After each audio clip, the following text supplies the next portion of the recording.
Para mapabilis ang biyahe ng mga pasahero, inalis na po ang X-ray machine sa ilang istasyon ng MRT3. Balak din ng Department of Transportation na mas agahan ang operasyon ng MRT3 oras na simulan ang EDSA rehabilitation. Balitang hatid ni Joseph Moro. Nitong Marso, in-extend ng 1 oras ang operating hours ng MRT3. Ginawang 10:25 ang entrance closing sa North Avenue tuwing weekday at 9:25 tuwing weekend. 11:04 p.m. naman nagsasara ang entrance ng Taft Avenue tuwing weekdays at 10:04 p.m. tuwing weekend. Pero ang gusto ngayon ng Department of Transportation, palawigin ang operasyon sa pagbubukas ng MRT. Sa gabi kasi medyo sagad na tayo na halos 11 o'clock na nagsasara ang MRT3 and kailangan ng maintenance time. Pinipigit natin ngayon na from 4:30 a.m. ang pag-umpisa, gagawin nating 4 a.m. Pinipigit ko pa yon sa ating maintenance operator. Ang MRT ang isa sa mga aasahang sasalo sa mga pasaherong iiwas sa EDSA kapag sinimula ng rebuild nito sa June 13 na sasabayan ang pagbubukas ng klase sa June 16. Yung mga may sasakyan na nanggagaling sa Magayo, pwede silang mag-park sa mga malapit sa mga stasyon ng tren and magte-tren sila o magbubus sila.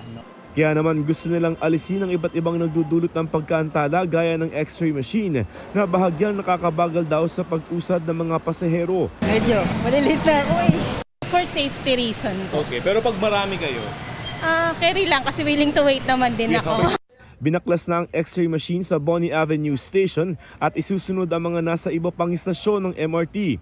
Ang kapalit pagpapakalat ng mga K9 unit at mga heavily armed na tauhan ng Coast Guard. Sa halip ng mga X-rays, mga ganitong metal detector na lamang at yung mga bomb sniffing dogs ang ipapalit ng DOTR na pang security measure sa mga MRT stations sa susunod na linggo. Ito raw ay para mas mabilis yung pagpasok ng mga pasahero.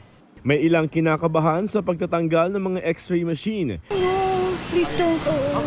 Kasi para sa aming mga pasahero, importante talaga siya. Nag-increase tayo ng visibility ng Coast Guard and other enforcement visibility na medyo kamukha sa ibang bansa, ang mga baril malalaki, mahahaba para deterrent, no? Kasi yun ang nakita natin sa ibang bansa ginagawa eh. Gusto ring alisin ng DOTR ang ganitong eksena na halos 1.5 oras pumipila ang mga pasahero, lalo na noong 10 pa lamang ang tren ng MRT. 20 tren na ang umiikot ngayon tuwing peak hours at planong dagdagan ng 3 ng DOTR.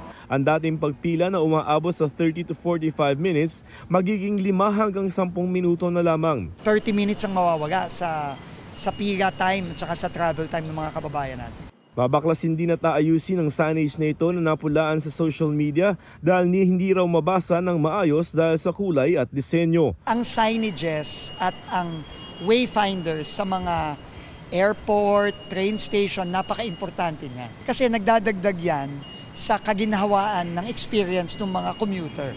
It needs to follow standards. Joseph Morong nagbabalita para sa GMA Integrated News.